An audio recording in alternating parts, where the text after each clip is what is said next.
Merci beaucoup. Je suis très content de me retrouver à Toulouse, surtout que je suis un peu confiné chez moi parce que j'ai le Covid. Donc, si Mhm. j'ai la voix un peu enrouée ou que je tousse, vous m'excuserez. On m'a demandé de vous parler un peu de nutrition et de drépanocytose. Qu'est-ce qui peut faire du bien quand on est drépanocytaire dans son alimentation? Je voudrais juste savoir sur les personnes qui sont là, c'est essentiellement des patients. Vous pouvez me faire un petit retour du spectre des personnes qui écoutent. Est-ce que, donc je pose une question aussi du coup aux patients. Est-ce que vous connaissez des formes d'alimentation ou est-ce que vous avez expérimenté des formes d'alimentation particulières? Est-ce que vous privilégiez un certain type d'aliments dans votre vie ou finalement non, vous écoutez les recommandations globales de la population générale? Peut-être qu'il y a quelques patients qui peuvent prendre la parole. Il y en a qui font un régime particulier. Moi, je fais un régime, bon, pas un régime particulier, mais il y a des aliments que je ne supporte pas. Et j'ai remarqué qu'à chaque fois que j'en mange ou j'en bois, et je fais une crise. D'accord. Et du coup, j'ai procédé par élimination. Donc, à chaque fois que je fais une crise, donc je me dis qu'est-ce que j'ai mangé et je refais la liste dans ma tête. Et la prochaine fois que je le remange, dès que j'ai encore les mêmes symptômes, je me dis, bon, voilà, c'est ça. Et après, je l'élimine carrément. Vous pouvez nous en citer un ou deux aliments qui vous déclenchent des crises? Les œufs, il y a aussi la crème fraîche et il y a aussi l'huile. Quand je mange beaucoup d'huile aussi, ça me déclenche des crises. D'accord. Bon, on verra, c'est pas très connu ça qu'il y ait des aliments qui puissent déclencher des crises, mais euh, donc sur ce plan-là, on peut pas déconseiller un certain type d'aliment et vous verrez que moi je vais vous conseiller un certain type d'aliment dont les œufs, mais s'il y a des gens qui trouvent que les œufs, ils les digèrent pas et ça leur déclenche des crises, bien sûr, dans ce que je vais vous dire, il faut pas prendre ces aliments où vous avez remarqué vous-même qu'il y a un facteur déclenchant parce que on connaît pas tout et c'est vrai qu'il y a certains aliments, c'est presque de l'allergie, si vous voulez, des gens qui sont allergiques aux fraises, etc. Et il y a des gens qui, quand ils prennent un type d'aliment, ça les ballonne, par exemple, et donc c'est pas impossible que ça puisse déclencher quelque chose, mais c'est pas quand même le plus connu. Est-ce qu'il y a d'autres types d'alimentation qui sont privilégiés parmi vous ou pas du tout? Il y a aussi des aliments, quand je les associe aussi, c'est pareil, donc ça déclenche des crises. Le lait et le couscous, par exemple. D'accord. Bon, Voilà. Mhm. c'était intéressant pour moi d'avoir vos quelques retours euh, pour adapter mon message et d'autant plus que je vais essayer de vous montrer que potentiellement l'alimentation peut-être sur le long terme améliorer les choses, améliorer la pourquoi pas les crises et le bien-être des globules rouges. Et vous verrez que déjà, c'est ce que vous avez appris depuis tout petit, puisque là, sur cette photo, c'est un patient typique hospitalisé chez nous à l'hôpital Pompidou à Paris. D'accord, il a sa bouteille d'eau. Donc, vous êtes habitué depuis tout petit à boire, parce que la déshydratation peut déclencher une crise. Et la mauvaise hydratation ne va pas. Et d'ailleurs, pendant la crise, on vous hydrate beaucoup. Donc, ce qui veut déjà dire que l'hydratation, ça fait partie de la nutrition et c'est un élément dans votre vie de tous les jours que vous avez déjà inconsciemment pris et qui est un médicament finalement de la gestion, d'éviter des crises, d'être bien hydraté et même pendant la crise de votre gestion de la crise, parce qu'on sait que le globule rouge, s'il se déshydrate, eh ben, il va falciformer, il va se déformer. Et puis, vous avez ce type voilà, de photos, ces patients hospitalisés, et avec le McDo, les sodas, etc. Et la question, c'est est-ce que quand une infirmière voit ça, elle lui dit, oh là là, mais il se fait apporter du, euh, du McDo, il a du soda, il a du ketchup, et donc c'est de la malbouffe. Donc, est-ce que la malbouffe, c'est la réalité chez le drépanocytaire? On va voir tout ça. Alors, euh, donc, la nutrition et le drépano, on peut voir les choses de deux façons. C'est d'abord, est-ce que déjà dans votre alimentation, vous êtes en accord avec les recommandations de la population générale pour une bonne qualité de vie, en bonne santé sur le long terme? Parce que vous savez que la nutrition, c'est important et il y a la malbouffe, on peut être dénutri, etc. Et donc, il y a des recommandations que finalement, ensuite, vous entendez dans la population générale, comme 5 fruits et légumes par jour, ne mangez pas trop gras, pas trop salé, etc. Et puis, pour nous, en tant que docteur, il y a des quantités de calories, par exemple, à essayer de ne pas dépasser, parce que sinon, vous devenez obèse. Donc, est-ce que déjà, on est en raccord avec la population générale sur les macronutriments? Donc, on va voir ce que c'est les glucides, lipides, protéines. Et puis, un point particulier dans cette maladie de la drépanocytose qui touche l'os, est-ce qu'on est en accord avec ce qui est recommandé pour le bien-être osseux? Là, c'est la vitamine D et le calcium. Vous entendez, vous voyez, pour les yaourts, pour les fromages blancs, etc. Il y a souvent marqué en gros riche en calcium et vitamine D. Et on dit combien c'est important le calcium et la vitamine D. Et donc, est-ce qu'au moins les drépano, ils suivent cette recommandation que leur os est déjà malade? Est-ce qu'ils prennent suffisamment de calcium et de vitamine D comme dans la population générale?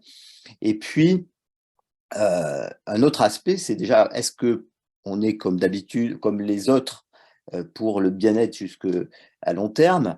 Mais aussi, est-ce que finalement, le fait de prendre certains aliments, ça pourrait pas améliorer le globule rouge?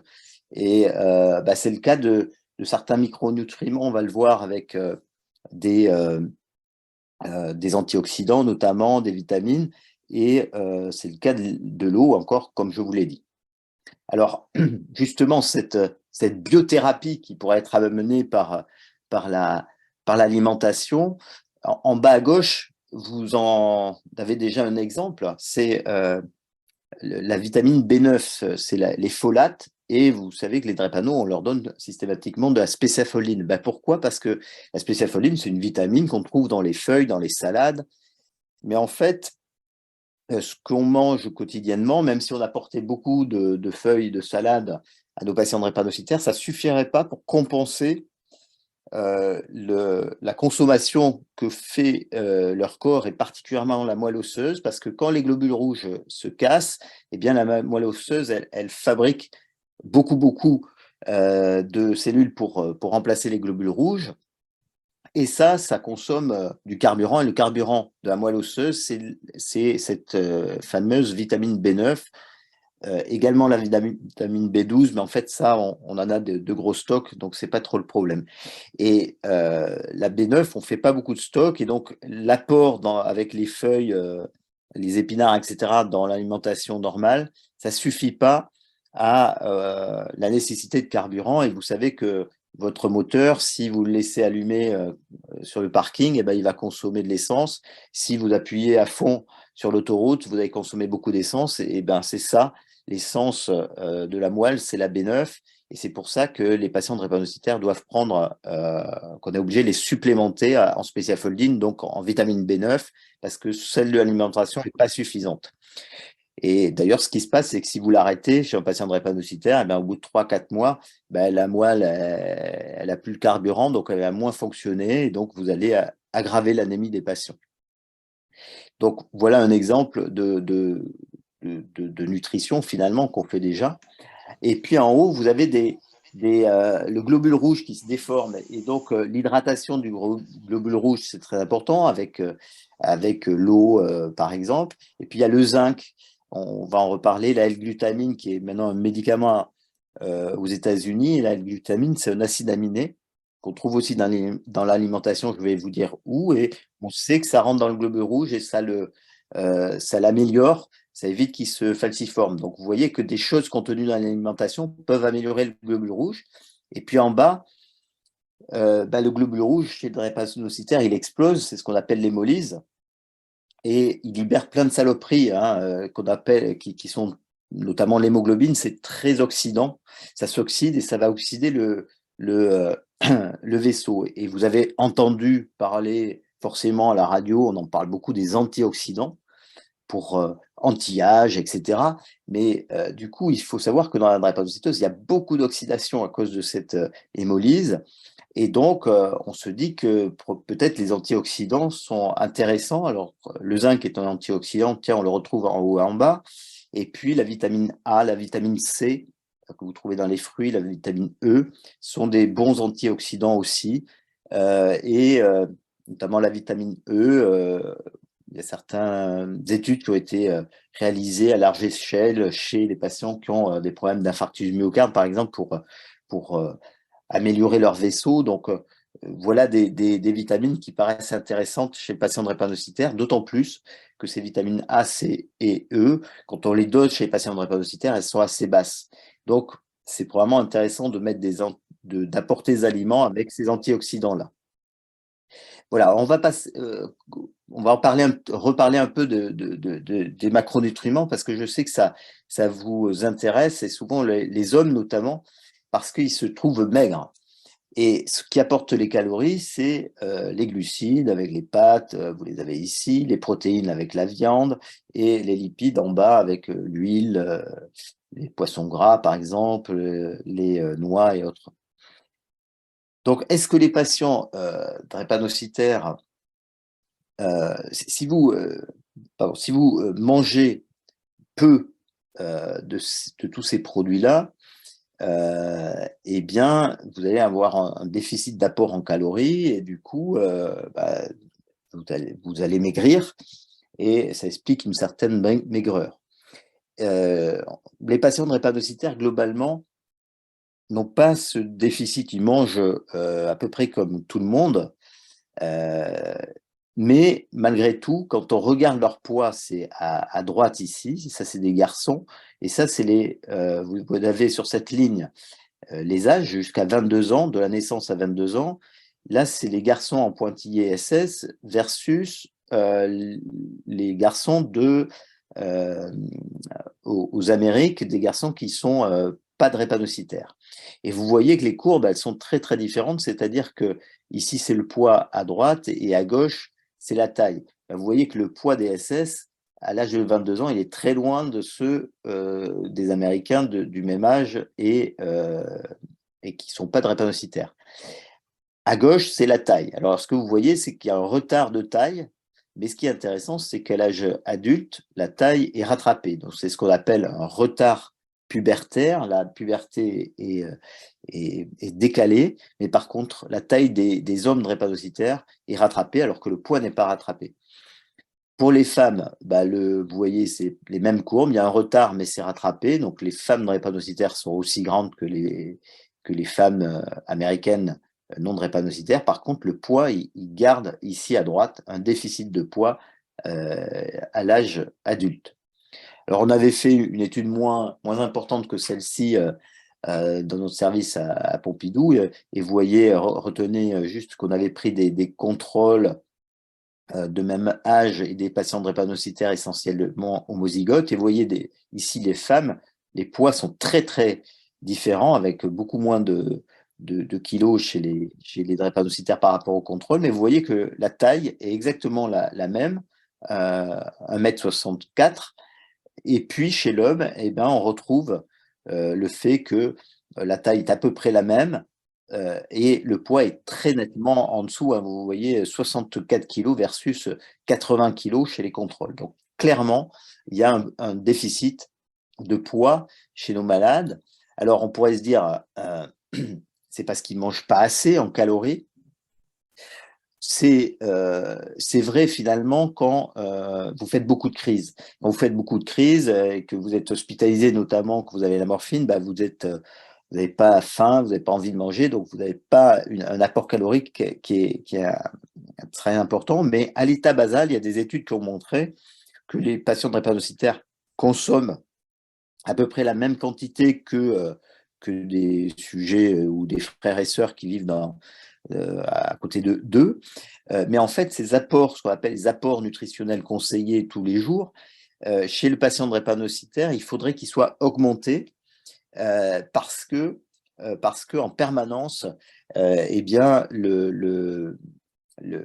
la machine dont je vous ai parlé, qui fonctionne à plein régime en permanence pour compenser les globules rouges qui explosent, l'os qui est régénéré en permanence, et bien tout ça, ça consomme des calories. Alors que votre frère, votre sœur qui n'a pas la drépanocytose, eh ben lui, il n'a pas cette hyperconsommation de calories. Donc, un drépanocytaire, c'est comme si c'était quelqu'un qui faisait du sport, 2 heures de sport tous les jours. Et donc, s'il n'apporte pas plus de calories, ben, il va avoir du mal à prendre du poids. Il va rester en dessous des autres parce qu'en permanence, il consomme beaucoup de calories. Son corps consomme beaucoup de calories. Et donc, la question, c'est est-ce qu'il faut apporter des compléments alimentaires hypercaloriques? Ça existe, hein, il y a des formes c'est comme des yaourts qui sont enrichis en protéines, en calories. C'est peut-être intéressant chez des patients très maigres, notamment on a vu que les hommes étaient plus maigres que les femmes drépanocytaires. Et puis, il y a un autre petit truc que je vous donne, c'est qu'il faut fractionner les repas, notamment pendant les crises. Bah, vous n'avez pas très faim quand vous êtes très, très douloureux, quand vous avez eu la morphine, mais si l'après-midi, ça va un peu mieux, ben là, il ne faut pas hésiter à grignoter et à manger, profiter de ces périodes d'accalmie, sinon la crise vous consomme beaucoup d'énergie, beaucoup de calories. Hein. Et puis, il faut savoir que la meilleure façon de prendre du poids ou des muscles, c'est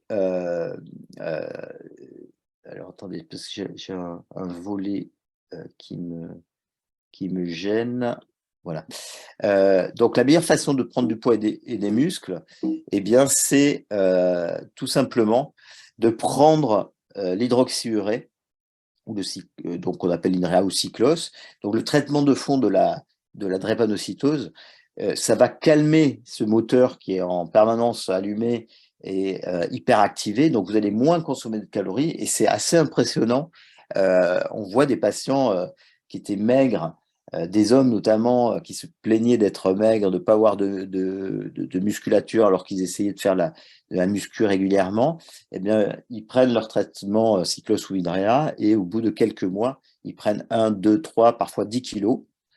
Et d'ailleurs, dans ces cas-là, si la prise de poids est trop importante, attention, le patient drépano qui pouvait prendre tout ce qu'il voulait en termes de quantité de calories, en prenant des McDo, tout ce qu'on a vu tout à l'heure, plein de gâteaux, etc. Ben là, attention, si le moteur il est calmé, si vous ne faites pas derrière beaucoup de sport qui va consommer les calories, et ben forcément, ça va se transformer en graisse et là, vous allez prendre du poids, beaucoup de poids.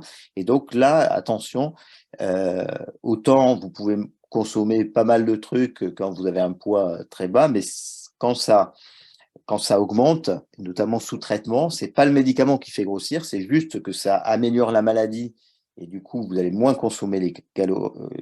Vous allez moins consommer des calories en permanence et donc là, vous allez prendre du poids. Et à ce moment-là, il faudra faire attention de revenir à une alimentation plus conforme à celle de la population générale en évitant les sodas, les McDo, les frites, etc. que un drépanocytaire, notamment les hommes, pouvaient consommer sans prendre un gramme jusqu'à présent. Donc c'est très important. Voilà, donc en crise, nos infirmières, je leur dis, bah, laissez les patients prendre le McDo, etc. Au moins, s'ils mangent ça à 11 heures du soir, ben, ça fait des calories en plus. Bien sûr, par contre, quand on commence à avoir un poids qui rentre dans la normale, parce qu'on est justement, on prend bien son traitement, la maladie va bien, ben, à ce moment-là, il faut faire comme tout le monde, hein, c'est la pyramide alimentaire, bien s'hydrater, éviter les sodas à ce moment-là, les 5 fruits et légumes par jour, du pain, des sucres lents avec les patates, le riz, les pâtes, régulièrement les féculents, en privilégiant les pains aux céréales et tout ce qui est céréales. Faire attention quand même à tout ce qui est huile, etc. et éviter tout ce qui est produits gras, sucrés et les boissons alcoolisées. Et puis en bas, on voit il faut faire de l'activité physique, à peu près 30 minutes de marche rapide tous les jours. Et ça, c'est important. Ça, c'est pas spécifiquement la drépanocytaire, c'est pour la population générale, pour vivre le plus longtemps possible en bonne santé. Et donc ça s'adapte aux patients drépanocytaires sous traitement et qui font peu de crises. Ceux qui font beaucoup de crises, je dirais, on se fout un peu là de ces éléments parce que justement l'hyperconsommation fait que vos calories elles vont être vite bouffées. Donc bon, même si vous mangez beaucoup de soda, c'est pas très grave, c'est pas une bonne raison quand même pour prendre le traitement et pour faire des crises. Donc en bas, maintenant, enfin plutôt on reste en haut, donc on a parlé du poids, il y a une autre chose qui est importante, c'est la vitamine D et le calcium. Alors, ce qui est recommandé chez les adultes, c'est de prendre 1000 mg de calcium par jour, chez les teenagers, les adolescents, 1200. Et nous, on avait fait une étude, on s'est aperçu en faisant des questionnaires que les patients drépanocytaires, en moyenne, ils prenaient 500 mg par jour, alors que ce qui est recommandé, vous voyez, dans la population, c'est 1000. Donc, ils étaient à la moitié de ce qui est recommandé pour la population générale pour que leur os tienne le plus longtemps possible et soit solide, alors même qu'ils ont une maladie qui touche l'os et qui fragilise l'os. Et donc, la deuxième élément, c'est que le calcium, c'est très important, mais pour être absorbé de votre tube digestif et pour se fixer à l'os, il faut une vitamine très importante qui est la vitamine D. Et donc, on a regardé les patients drépanocytaires s'ils n'avaient pas des carences en vitamine D. Et en fait, dans notre étude, le dosage sanguin était à 6 nanogrammes, ça vous dit rien, mais ce qui est recommandé dans la population générale, chez l'adulte, c'est plus de 30 nanogrammes par millilitre. Donc, les patients drépanocytaires sont extrêmement carencés en vitamine D. C'est une vitamine qu'on trouve dans l'alimentation, dans les poissons gras, par exemple dans le saumon, mais ça, il faudrait manger 3 fois du saumon par jour ou de l'huile de foie de morue ou du foie de morue tous les jours pour compenser ces grands déficits du drépanocytaire. Il faut savoir que la vitamine D, c'est apporté à 10% par l'alimentation, mais à 90% par le soleil. Et c'est probablement pour ça aussi que les drépanocytaires sont carencés, parce que la peau noire filtre les UV, donc il faut beaucoup plus de soleil que sur une peau blanche pour fabriquer la vitamine D. Et donc, même si à Toulouse, il y a plus de soleil qu'à Paris, c'est quand même pas assez, notamment l'hiver, pour supplémenter. Donc, clairement, si vous manquez de vitamine D et de calcium, qu'est-ce qui va se passer? Votre os se fragilise, et on le voit ici, et ça va donner des fractures. Et donc là, c'est terrible parce que ça va rajouter de la douleur à la douleur. Et puis, quand vous avez une fracture qu'on voit ici sur une des vertèbres, là, elle est bien, celle-là, mais celle-là, elle est complètement écrasée. Eh bien, ça, c'est une vertèbre. Et du coup, non seulement ça va donner des douleurs, mais vous avez la taille qui va baisser de 1 ou 2 centimètres. Donc, il faut éviter ça vraiment, euh, vraiment beaucoup chez les patients drépanocytaires en donnant de la vitamine D. Donc, ça, on est obligé de le prescrire. C'est des supplémentations en vitamine D, mais c'est naturel. Et le calcium, il faudrait le prendre tous les jours. Donc, c'est assez compliqué. Et donc, je vais vous dire qu'il faut augmenter, vous voyez, les produits lactés. Et donc, sur cette problématique de calcium, vitamine D, c'est pour ça qu'on vous prescrit de l'UV-dose le plus souvent. Il y a d'autres formulations hein, que l'UV-dose. Mais voilà, une ampoule, nous, ce qu'on fait tous les mois ou tous les 2 mois. Donc, ça, c'est pour vraiment fixer le calcium sur les os et éviter la fragilité osseuse. C'est très important de le prendre régulièrement. Malheureusement, beaucoup de patients les oublient. Mais ça, voilà, il faut le prendre tous les mois ou tous les 2 mois à vie.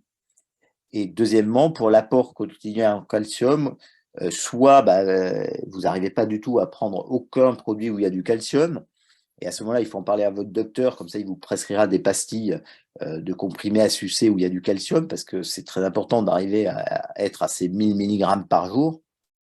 Et sinon, c'est surtout, d'ailleurs, plutôt que de prendre en comprimé, il vaut mieux naturellement l'augmenter dans votre alimentation. C'est les yaourts, les laitages, tout ce qui est fromage, notamment les fromages à pâte dure. Il y en a aussi dans les jus de fruits, dans les oranges, dans pas mal de fruits aussi. Les céréales, et je reviendrai sur les céréales qui sont vraiment un aliment très important à mon avis dans la drépanocytose.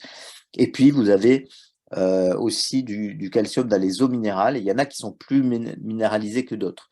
Ça ne veut pas dire qu'il faut tous vous mettre à acheter de l'eau minérale. Si vous prenez l'eau du robinet, ben, c'est très bien. Mais si vous avez l'habitude plutôt de boire de l'eau minérale, ben regardez sur l'étiquette et prenez des eaux minérales où il y a plus de 200 mg de calcium par litre, c'est noté dessus. Par exemple, Volvic et Evian, ben au niveau calcium, c'est nul, il y en a très très peu. Donc, la plus chargée en calcium et aussi en magnésium, qui est un ion intéressant dans la drépanocytose, c'est l'eau départ. Voilà, donc je vous en ai cité quelques-unes, hein, j'ai aucun lien d'intérêt avec ces boutiques, mais c'est pour vous donner quelques éléments pratiques. Donc l'hydratation, c'est 2 litres de flotte par jour. Si vous pouvez, mais c'est pas obligatoire, notamment si vous avez du mal à trouver d'autres sources de calcium, ben, essayez ces eaux minérales-là. Et il n'y a pas besoin de Vichy en systématique de façon chronique. C'est uniquement pendant les crises qu'éventuellement on le donne parce que c'est une eau qui est très riche en sel, donc ça hydrate mieux. Et c'est une eau également qui est alcaline et on sait que pendant les crises, l'acidose peut déclencher des crises. Donc, on peut faire du bien aussi avec des oligo-éléments, et là, on est sur le globule rouge lui-même. Alors, que vous devez peut-être retenir, si vous voulez retenir un truc dans cette présentation, il faudra vraiment que vous pensiez au calcium, à la vitamine D, éventuellement au zinc. Alors, le zinc, c'est le deuxième métal après le fer. Les patients drépanocytaires, c'est très rare qu'on les supplémente en fer parce qu'ils ont très peu de carences en fer, puisqu'en général, c'est plutôt le contraire, ils ont trop de fer parce que quand on les transfuse, eh bien, on apporte beaucoup de fer. Donc, c'est pas le problème du fer. Là, c'est le deuxième métal après le fer, c'est le zinc. Et lui, c'est un antioxydant. Il est vachement utile pour plein d'hormones. Il aide à la cicatrisation. On l'utilise dans des crèmes, par exemple, pour des ulcères de jambes, par exemple. Ça de façon générale. Et in vitro, dans un tube à essai, quand on met des globules rouges de patients drépanocytaires et qu'on leur rajoute du zinc, eh ben, ça diminue la falciformation de c'est-à-dire le passage en forme en fossile de ces globules rouges. Donc, c'était intéressant de se dire, bah, tiens, est-ce que si on supplémente, si on donne du zinc à nos patients, est-ce que ça ne pourrait pas améliorer les choses? Eh bien, il y a 2 études quand même qui ont été bien faites contre placebo, qui montrent que des très fortes doses, ça diminue les crises drépanocytaires, mais il faut vraiment donner des très fortes doses et on n'a pas de médicament qui est actuellement sur le marché avec de si fortes doses. Et puis une autre avec des doses plus classiques, c'est de rubozinc, qui montrait chez l'enfant que ça permettait une poussée pubertaire, une prise de taille plus rapide que ceux qui ne prenaient pas. Et c'est probablement logique parce que ça a une action endocrinologique. Donc, le zinc, il y a plusieurs études qui sont vraiment intéressantes. Et quand on dose le zinc chez nos patients, ils sont carencés en plus, hein. Il y a la moitié des patients qui sont carencés en zinc. Donc, je vous dirai après que moi, j'opte plutôt, on peut parfois, en tant que docteur, prescrire des cachets de zinc, mais moi, je vous encourage surtout à regarder les aliments qui contiennent beaucoup de zinc et essayer de prendre ces alimentations et d'essayer d'en avoir de façon très régulière parce que le but, c'est pas juste une fois par semaine, il faut vraiment en prendre quotidiennement si on veut espérer que ça fasse quelque chose. Après, vous avez la L-glutamine, c'est un acide aminé qu'on trouve là ici, si vous allez sur Internet, vous en trouverez pas mal de cette vitamine parce que c'est pas mal de sportifs et de bodybuilders qui en prennent. Mais cette L-glutamine a été testée dans la drépanocytose. Alors, je ne veux pas faire un truc très compliqué, mais ça a démontré là, c'est le placebo. Donc, il y avait un comprimé, les gens prenaient des comprimés, ils ne savaient pas ce qu'ils prenaient, soit ils ne savaient pas si c'était le placebo ou la L-glutamine. Le placebo, c'est un comprimé où il y a du sucre et il n'y a pas de substance active. Et donc, c'est comme ça qu'on arrive à démontrer qu'il y a un effet d'un médicament. Et la L-glutamine a montré que ça baissait de façon ça baissait le nombre de crises vaso-occlusives. Ici, c'est le nombre de crises vaso-occlusives avec le temps. Ça baisse de 25%. Donc, c'est pas énorme, hein. Au bout d'un an, vous passez de 4 crises hospitalisées à 3 crises. Donc, c'est une petite baisse. Et vous gagnez 5 jours d'hospitalisation sur l'année. Donc, ça donne des arguments que peut-être c'est intéressant. Le médicament qui contient beaucoup de L-glutamine est commercialisé aux États-Unis sous le nom de Endari, mais il n'y a pas eu d'autorisation officielle de mise sur le marché en France. Et moi, ce que je voulais vous dire par là, c'est que cette L-glutamine, elle existe, c'est un acide aminé qu'on trouve dans l'alimentation. Donc là encore, on peut peut-être avec l'alimentation essayer de charger un peu plus en cette molécule qui pourrait avoir des effets sur la diminution des crises, même si c'est probablement modeste. Donc clairement, le zinc, la L-glutamine, des antioxydants, notamment les vitamines A, E ou C, où on sait chez les patients drépanocytaires qu'il y a souvent des carences, des déficits quand on dose ces vitamines et qu'on sait qu'ils ont une action antioxydante qui, a priori, devrait faire du bien, eh bien, tout cela est à augmenter dans l'alimentation. Et pour le zinc, il y a peut-être un intérêt chez certains patients, notamment les ados qui ont du mal à grandir. C'est pas fou de leur donner un peu de supplémentation pendant quelques mois. Il y a des formulations pour le zinc. Et il y a des formulations aussi qui contiennent, vous voyez la Azinc par exemple, moi je l'utilise assez régulièrement parfois chez des patients parce qu'il y a pas mal d'oligo-éléments. Il y a de la vitamine D, puis il y a du zinc, de la vitamine A, E, sélénium, etc.